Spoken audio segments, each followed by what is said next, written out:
Salute സുഹൃത്തുക്കളെ.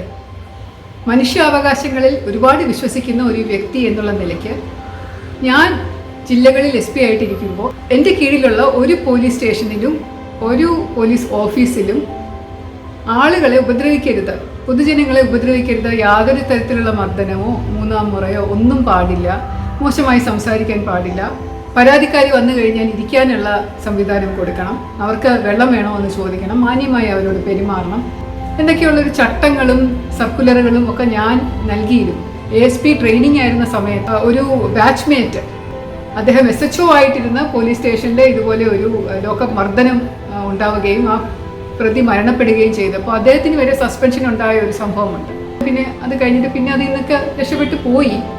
പിന്നെ കേരളത്തിൽ നിന്ന് തന്നെ, കേരളം അടുത്തിട്ട് കേരളത്തിൽ നിന്ന് തന്നെ വിട്ടുപോവുകയും ചെയ്ത ഒരു ഓഫീസറായിരുന്നു അദ്ദേഹം. ഈ മനുഷ്യാവകാശം എന്ന് പറയുന്നത് വളരെ വിലപ്പെട്ടതാണല്ലോ. മറ്റൊരു വ്യക്തിയെ ഇങ്ങനെ ആവശ്യമില്ലാതെ ഉപദ്രവിക്കാനും പാടില്ലല്ലോ.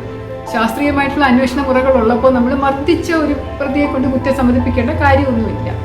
അപ്പം അങ്ങനെ ഒരു സമാധാനമായിട്ട് എൻ്റെ കീഴിലുള്ള പോലീസ് സ്റ്റേഷനുകളിൽ ഒന്നും ഇതുപോലെയുള്ള മർദ്ദനം നടക്കുന്നില്ല എന്ന് ഉറപ്പുവരുത്തിക്കൊണ്ടിരുന്ന സമയമാണ്. ഞാൻ ഇടയ്ക്കിടയ്ക്ക് രാത്രി സമയങ്ങളിൽ പോലീസ് സ്റ്റേഷനിൽ ചെല്ലും, സർപ്രൈസ് ആയിട്ട് ചെല്ലും. എന്നിട്ട് അവിടെ ഉള്ള ലോക്കപ്പിൽ കിടക്കുന്ന പ്രതികളോടൊക്കെ ചോദിക്കും, നിങ്ങളെ ആരെങ്കിലും ഉപദ്രവിച്ചോ അടിച്ചോ എന്ന് ചോദിക്കും. പലപ്പോഴും അവരില്ലാന്നേ പറയുള്ളൂ. കാരണം SP പോയി കഴിഞ്ഞാലും പിന്നെ വീണ്ടും അവർക്ക് അടി കൊള്ളേണ്ടി വരുമോ എന്നുള്ള പേടി കാണും. പക്ഷെ എന്നാലും അവിടെ ശാരീരികമായിട്ടൊന്നും അടി കൊണ്ടതൊന്നും പാടുന്ന കാണാറില്ല. പിന്നെ വൈദ്യപരിശോധനയിലും ഇതുപോലെ ഒരു മർദ്ദനമേറ്റ ലക്ഷണമൊന്നുമില്ല. പിന്നെ കോടതിയിൽ കൊണ്ടുപോകുമ്പോഴും അവർ പറയാറുമില്ല മർദ്ദിച്ചു എന്നുള്ളത്. അങ്ങനെ സമാധാനമായിട്ട് പോകുന്ന ഒരു അന്തരീക്ഷത്തിൽ പോലും ആലപ്പുഴ ജില്ലയിലെ വള്ളികുന്നം പോലീസ് സ്റ്റേഷനിൽ ഒരു ലോക്കപ്പ് മരണമുണ്ടായി, ഒരു കസ്റ്റോഡിയൽ ഡെത്ത് ഉണ്ടായി. അത് വളരെ ഞെട്ടിപ്പിക്കുന്ന ഒരു സംഭവമാണ്. ഒരു ദിവസം രാവിലെ ഒരു 4 മണിയോ 4:30യോ അടുപ്പിച്ചാണ് എന്നെ ചെങ്ങന്നൂർ DYSP ആയിരുന്നു വന്നത്. DYSP ആണ് വിളിച്ച് പറഞ്ഞത്. അദ്ദേഹം പറഞ്ഞു, ഇങ്ങനെ പോലീസ് സ്റ്റേഷനിലെ ഒരു ബാത്റൂമിലാണ്, ലോക്കപ്പിനകത്ത് ബാത്റൂം ഇല്ല, വെറും ഒരു സെല്ല് മാത്രമേ ഉള്ളൂ. അപ്പോൾ ആൾക്ക് രാവിലെ ബാത്റൂമിൽ പോകണമെന്ന് പറഞ്ഞ് കൊണ്ടുപോയപ്പോൾ അയാൾ അതിനകത്ത് തൂങ്ങി. അപ്പോൾ ബാത്റൂമിൽ മുഴുവനും ഇങ്ങനെ രക്തം കിടക്കുന്നത് കൊണ്ട് എല്ലാവരും പേടിച്ചിരിക്കുകയാണ്, എന്താ വേണ്ടത്, ഞങ്ങളെ ഉപദ്രവിച്ചിട്ടൊന്നും ഇല്ല മാഡം എന്നൊക്കെ പറഞ്ഞു. അപ്പോൾ ഞാൻ പറഞ്ഞു, നിങ്ങൾ അതുപോലെ സംഭവം വയ്ക്കുക, ഞാൻ വരാമെന്നുകൊണ്ട് ഞാൻ പോയി കാറിൽ കയറി. ഞാൻ പോകുന്ന വഴിക്ക് ഞാൻ എൻ്റെ സീനിയർ ഓഫീസേഴ്സിനെയും അതുപോലെ CMൻ്റെ ഓഫീസിനുമൊക്കെ അറിയിച്ചുകൊണ്ടിരുന്നു, ഇങ്ങനെ വള്ളികുന്നത്തൊരു കസ്റ്റോഡിയൽ ഡെത്ത് ഉണ്ടായിട്ടുണ്ട്, ഞാൻ പോയി അന്വേഷിച്ച ശേഷം ഞാൻ ഡീറ്റെയിൽഡ് ആയിട്ട് വിവരം അറിയിക്കാം എന്ന് പറഞ്ഞു. ഞാൻ അതോടൊപ്പം തന്നെ കളക്ടറെയും വിളിച്ചുണർത്തി. കളക്ടറോട് പറഞ്ഞു, ഇങ്ങനെ ഒരു ലോക്കപ്പ് ഡെത്താണ്, അപ്പം നിയമം അനുസരിച്ച് ഒരു സബ് ഡിവിഷണൽ മജിസ്ട്രേറ്റ് വേണം അതിൻ്റെ ഇൻക്വസ്റ്റിൻ്റെ സമയത്ത്, അതുകൊണ്ട് ആരെയെങ്കിലും പെട്ടെന്ന് വിടണം എന്ന് പറഞ്ഞു. അതിനുശേഷം ഞാൻ എൻ്റെ പത്രമാധ്യമ സുഹൃത്തുക്കളെയൊക്കെ വിളിച്ച് പറഞ്ഞു. ഞാൻ DYSPയോട് പറഞ്ഞിരുന്നു, എല്ലാവരോടും പറയണം, കാരണം അവരുടെയൊക്കെ പ്രസൻസിൽ വെച്ചിട്ട് എനിക്കിത് ചെയ്യണമെന്ന്. അപ്പോൾ പൊതുവെ എല്ലാവർക്കും ഒരു പേടി, പോലീസുകാർക്കൊക്കെ ഒരു പേടിയായിരുന്നു. SIക്കൊക്കെ തീർച്ചയായിട്ടും ഞാൻ സസ്പെൻഷനിലാവും എന്നുള്ളൊരു പേടിയിൽ നിന്നിരുന്ന ഒരു അന്തരീക്ഷം അപ്പോൾ ഉണ്ടായിരുന്നു എന്നുള്ളത് എനിക്കറിയാം. എന്നാലും എല്ലാം നിയമവശാൽ ചെയ്യണം എന്നുള്ള ഒരു നിർബന്ധമുള്ളത് കൊണ്ട് ഞാൻ അവിടെ ചെല്ലുമ്പോൾ തന്നെ കുറച്ചധികം ജനം കൂടി നിന്നിരുന്നു. കേസ് എന്താണെന്ന് അന്വേഷിച്ചു. അപ്പോൾ ഒരു കല്യാണ തട്ടിപ്പുകാരനാണ് പ്രതി, വിവാഹ തട്ടിപ്പ് നടത്തുന്ന ഒരാളാണ് അയാൾ. പല സ്ഥലങ്ങളിൽ പല പേരുകളിൽ പല ഭാവങ്ങളിലും വേഷങ്ങളിലും കള്ളമൊക്കെ പറഞ്ഞു പോയി താമസിച്ച് അവിടെയുള്ള പെൺകുട്ടികളെ നല്ല സ്ത്രീധനം വാങ്ങിച്ച് കല്യാണം കഴിച്ച് കുറച്ച് നാൾ താമസിച്ച ശേഷം അവരുടെ ആഭരണങ്ങളൊക്കെ എടുത്ത് പൈസയും കൊണ്ട് മുങ്ങും. അങ്ങനെയുള്ള ഒരു വ്യക്തിയാണ്. ചെല്ലുന്ന സ്ഥലത്ത് അയാൾ ചെന്നൊരു ഗംഭീരമായിട്ടൊരു വീടൊക്കെ വാടകയ്ക്ക് എടുത്ത്, ഞാൻ ഇന്ന സ്ഥലത്തെ എഞ്ചിനീയറാണ്, അല്ലെങ്കിൽ അവിടുത്തെ ഡോക്ടറാണ്, അല്ലെങ്കിൽ ഇവിടെയുള്ള ഉദ്യോഗസ്ഥനാണ് എന്നൊക്കെ പറഞ്ഞ് കള്ളം പറഞ്ഞിട്ട് വേറെ പേരും എല്ലാം അഡ്രസ്സും എല്ലാം കൃത്യമാണ്. എന്നിട്ട് അയാൾ വേറെ ആളുകളെ കൊണ്ടുവരും, അയാളുടെ ബന്ധുക്കളാണെന്ന് പറഞ്ഞ് കൊണ്ടുവരും. ദല്ലാൾ വഴിയോ അല്ലെങ്കിൽ മറ്റുള്ളവർ വഴിയോ സമൂഹത്തിലുള്ള മാന്യർ വഴിയോ ഒക്കെ കല്യാണം ആലോചിച്ചിട്ട് കല്യാണം കഴിച്ച ശേഷം ആള് കുറേ നാൾ താമസിച്ച ശേഷം പിന്നെ ഉപേക്ഷിച്ചിട്ട് പോകും. അങ്ങനെയായിരുന്നു സംഭവം. ആള് അങ്ങനെ ഏകദേശം എനിക്ക് തോന്നുന്നു 7 or 8 കല്യാണം കഴിച്ച ശേഷം പലയിടത്തുനിന്നും പരാതി, ഇയാൾക്ക് പല സ്ഥലങ്ങളിലായതുകൊണ്ട് പലയിടത്തുനിന്നും ഇയാൾക്കെതിരെ പരാതിയുണ്ട്. അപ്പോൾ ആള് കുറച്ച് സുമുഖനാണ്. അപ്പോൾ അതുകൊണ്ട് ആളുടെ ഒരു വിവരണം പോലീസിന് എല്ലാവർക്കും അറിയായിരുന്നു, ഇന്നൊരു വ്യക്തിയുണ്ട്, ഒരുപാട് ചീറ്റിംഗ് കേസുകളും ഉണ്ട്, ഇങ്ങനെ സ്ത്രീധന തട്ടിപ്പ്, വിവാഹ തട്ടിപ്പ് എന്ന് പറയുന്നത്. അപ്പോൾ അങ്ങനെ അവിടെയുള്ള ഒരു മുസ്ലിം ഫാമിലിയിൽ നിന്ന്, വള്ളികുന്നത്തുള്ള ഒരു മുസ്ലിം ഫാമിലിയിൽ നിന്ന് ഇങ്ങനെ കല്യാണം കഴിച്ച് കൊണ്ടുവന്ന് താമസിച്ച് തുടങ്ങുന്ന സമയത്താണ് ഇവര് സ്ത്രീ അറിയുന്നത്, പെൺകുട്ടിയെ അറിയുന്നത്. കാരണം അതിന് ഒരുപാട് സുഹൃത്തുക്കളുണ്ട്. അപ്പോൾ അതിലൊരു സുഹൃത്ത് പറഞ്ഞു, അയ്യോ ഇന്ന ആളാണോ ഫോട്ടോ കണ്ടിട്ട് ഇതിൻ്റെ ഭർത്താവ്, അയാൾ വലിയ തട്ടിപ്പുകാരനാണ് എന്ന് പെൺകുട്ടിയോട് പറഞ്ഞ് ആ കുട്ടി പോയി അച്ഛനമ്മമാരോട് സംസാരിച്ച് അവർ പല രീതിയിൽ അന്വേഷിച്ച് അങ്ങനെയാണ് മനസ്സിലായത്. അവർ ഒരുപാട് ഞെട്ടിപ്പിച്ചു അവർ. അപ്പോൾ അതുകൊണ്ട് അവർ പോയി ബാക്കി കാര്യങ്ങളും എല്ലാം നോക്കിയപ്പോൾ ഇയാൾക്ക് ജോലിയില്ല, പറഞ്ഞതെല്ലാം കള്ളം, ഇയാളുടെ പേര് തന്നെ വ്യാജം, അന്ന് ആധാറും അങ്ങനെയൊന്നും ഇത് പാസ്പോർട്ടും ഒന്നും ഇല്ലല്ലോ. അപ്പോൾ അതുകൊണ്ട് അയാൾ പറയുന്നതേ വിശ്വസിച്ചുള്ളൂ. പിന്നീട് അവസാനം തെളിവ് കിട്ടിയപ്പോൾ അവർ പോലീസിൽ പരാതി പറഞ്ഞപ്പോൾ അന്ന് കേസ് എടുത്തില്ല. അതിന് മുമ്പ് പരാതിയായിട്ട് കിട്ടിയപ്പോൾ തന്നെ ഇയാൾ മുങ്ങിക്കളഞ്ഞു. അപ്പോൾ അങ്ങനെ മുങ്ങിയ സാഹചര്യത്തിൽ ഏകദേശം എനിക്ക് തോന്നുന്നു 80 പവനോളം ആഭരണവും ഒക്കെ കൊണ്ടാണ് മുങ്ങിയത്. അപ്പോൾ അതുകൊണ്ടൊരു കേസ് എടുത്തു, തട്ടിപ്പായതുകൊണ്ട്.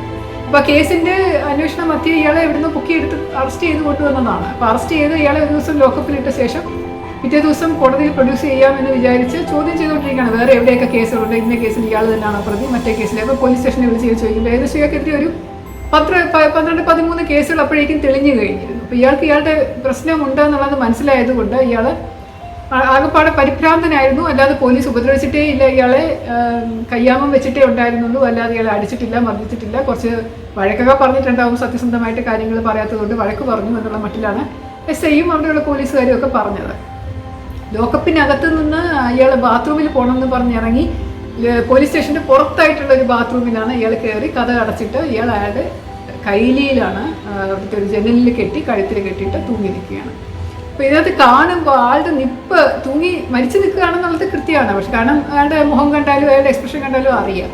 അപ്പോൾ കുറച്ച് സമയം അയാൾ ബാത്റൂമിൽ കയറി ഒരു 10 മിനിറ്റ് കഴിഞ്ഞിട്ട് പോലും ഇല്ല. അതിന് മുമ്പായിട്ട് പോയി നോക്കിയപ്പോഴാണ് ഇയാൾ ഇങ്ങനെ നിൽക്കുന്നത് കണ്ടത്. പക്ഷെ അപ്പോൾ എടുത്ത് മാറ്റി ഡോക്ടറെ വിളിക്കാനും ഒന്നും കണ്ടാൽ അറിയാതെ തൂങ്ങി നിൽക്കുകയാണ്. അപ്പോൾ എന്ത് ചെയ്യണമെന്ന് അറിയാതെ ഒരു പോലീസുകാരും പരിഭ്രമിച്ചത് കൊണ്ട് ഞാൻ പറഞ്ഞു എടുത്ത് മാറ്റണ്ട, അങ്ങനെ തന്നെ നിൽക്കട്ടെ, നമുക്ക് ഇൻക്വസ്റ്റ് ഒക്കെ കഴിഞ്ഞിട്ട് മാറ്റിയാൽ മതി എന്ന് പറഞ്ഞിട്ടാണ്. അപ്പം ആൾ കൈലി ഊരി കെട്ടിയിരിക്കുന്നത് കൊണ്ട് താഴോട്ട് നഗ്നനാണ്.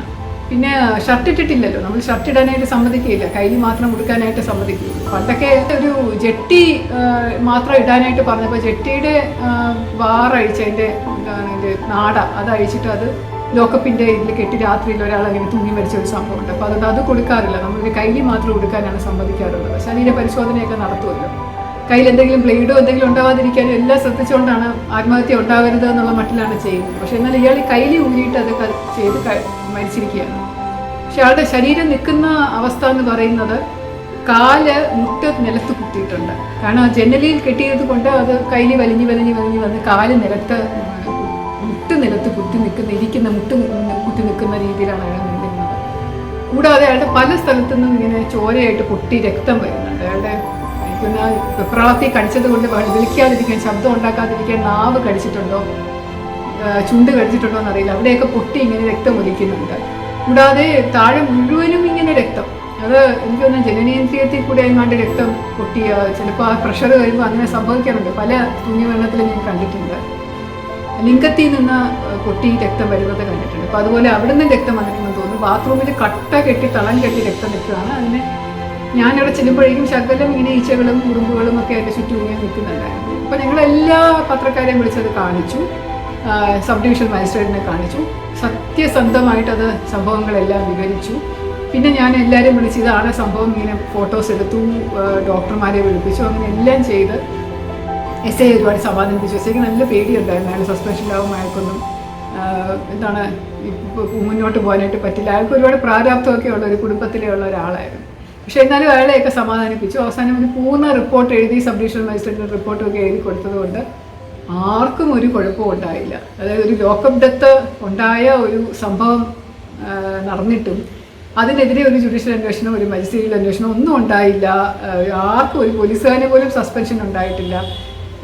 നിഷ്ക്രിയത്വം കാണിച്ചു എന്നോ അലസത കാണിച്ചു എന്നോ പറഞ്ഞിട്ടുള്ള ഒരു അലിഗേഷൻ ഉണ്ടായില്ല, ഒന്നും ഉണ്ടായില്ല. അപ്പോൾ അത് എനിക്ക് തോന്നുന്നു അത് നടന്നത് നമ്മൾ എത്രമാത്രം ശ്രദ്ധിച്ചാലും സൂക്ഷിച്ചാലും ഇതുപോലെ ആത്മഹത്യകൾ നമുക്ക് തടയാൻ പറ്റില്ലല്ലോ, നടക്കും. നിർഭാഗ്യമാണ്. പക്ഷെ ചില കള്ളന്മാരെങ്ങനെയാണ്, ചില ആൾക്കാരിങ്ങനെ പതിവായിട്ട് തട്ടിപ്പ് നടത്തുന്നവർക്ക് അവർക്കറിയാം ഇനിയിപ്പോൾ രക്ഷയില്ല, എൻ്റെ സ്വത്തുക്കളെല്ലാം കണ്ടു കിട്ടും, അല്ലെങ്കിൽ അനധികൃതമായിട്ടുണ്ടാക്കിയത് സകലതും കണ്ടു കിട്ടും, ഭാവിയിൽ അയാൾക്ക് ഇത് ജയിലിലാണ്, ജീവിതം മുഴുവൻ കഴിച്ചു കൂട്ടുന്നത്. 16 കേസ് 17 കേസൊക്കെ ആകുമ്പോൾ അത്രയും ഒന്നിന് പുറകെ ഒന്നായിട്ട് ശിക്ഷകൾ വന്നുകൊണ്ടിരിക്കുകയുള്ളൂ. അപ്പോൾ ആ ഒരു ബുദ്ധിമുട്ടിലായിരിക്കും അയാൾ തൂങ്ങി മരിച്ചത് എന്നുള്ളത് എല്ലാവർക്കും വ്യക്തമായിട്ട് മനസ്സിലായി. അതുകൊണ്ട് വലിയ പ്രശ്നങ്ങളൊന്നും ഇല്ലാതെ കടന്നുപോയ ഒരു സംഭവമാണ്.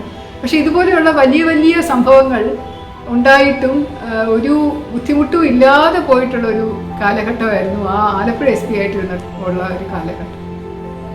സസ്നേഹം, ശ്രീദേവി.